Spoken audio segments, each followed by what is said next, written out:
The United States of America is one of the richest countries in the world, yet we have one of the largest wealth inequalities of any country. When I was given the task to design a prosthetic, I didn't see the limits of a physical device. A prosthetic is something used to improve life quality and alleviate pain.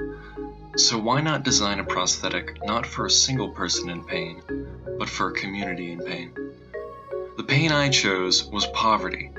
Now, there's no magic bullet for poverty. It's a complex and multifaceted problem. However, there are things that one can do and learn that allow a better chance of freeing themselves of it. When I started designing the project and I had to choose a location for it, I first thought of impoverished communities in places like Vietnam, Sub-Saharan Africa, and India. The more I thought about it, though, the more I was put off by the colonial nature of those ideas. I'm not from one of these cultures. Why would I be more capable of solving their problems than they are?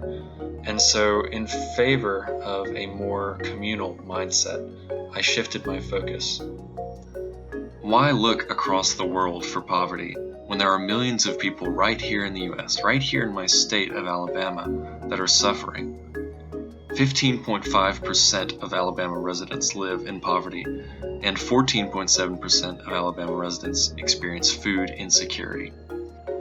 When I started brainstorming methods for dealing with poverty, one of my first challenges was picking a specific end user.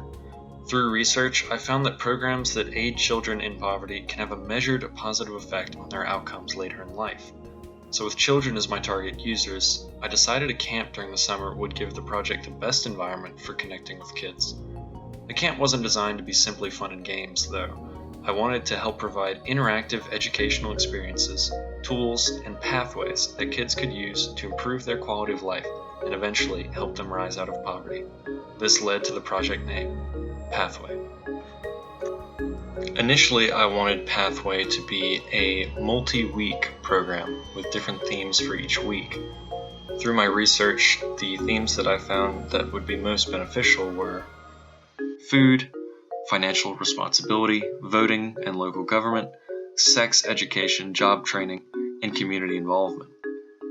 However, when I started planning out day by day the activities for Food Week, I began to realize how many aspects of what Pathway was trying to get across had links to food, with shopping teaching fiscal responsibility, cooking teaching independence, cultural dishes allowing broadened horizons, nutrition teaching self-care, and local food teaching community involvement and activism. So I decided to make the camp much shorter, just 1 week, with setup on Sunday and takedown on Saturday. Much like the original plans, each day has a theme, and specially designed activities to help convey that theme. Day 1 is about the dangers of fast food and budgeting strategies for shopping.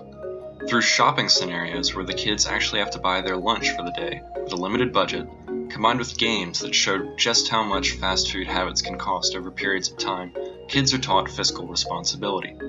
Day 2 is all about cooking. Kids are provided with small cooking ranges and supervised cutting stations and taught basic cooking techniques.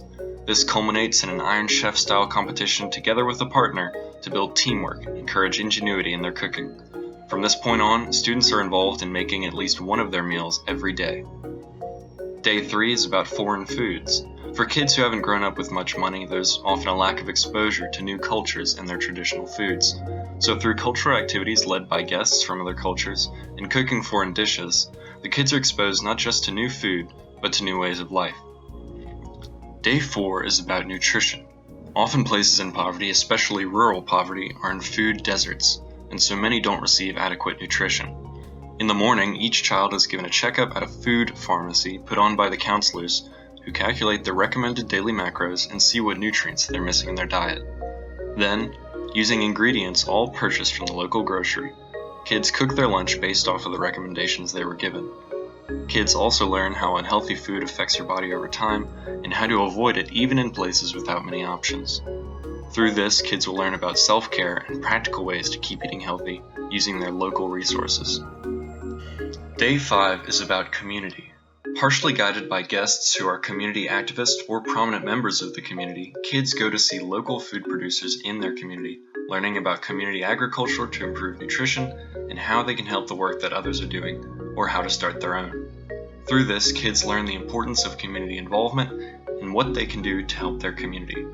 Since this is the final day, dinner is a feast that the kids help make, using as many local ingredients as possible. The entirety of Pathway can fit inside a few pickups or a large moving truck, giving the camp the ability to go where they're best suited. While the themed activities are important, the camp also keeps kids occupied with rec sports, short guest talks, and of course, free play. The plan is to obtain grant money and charity financing so that the parents of the children don't have to pay a dime. Even if a kid isn't particularly interested in the activities, they're still being watched and fed 3 meals a day for a week, taking at least some burden off of a parent's shoulders. And that is Pathway. Thank you.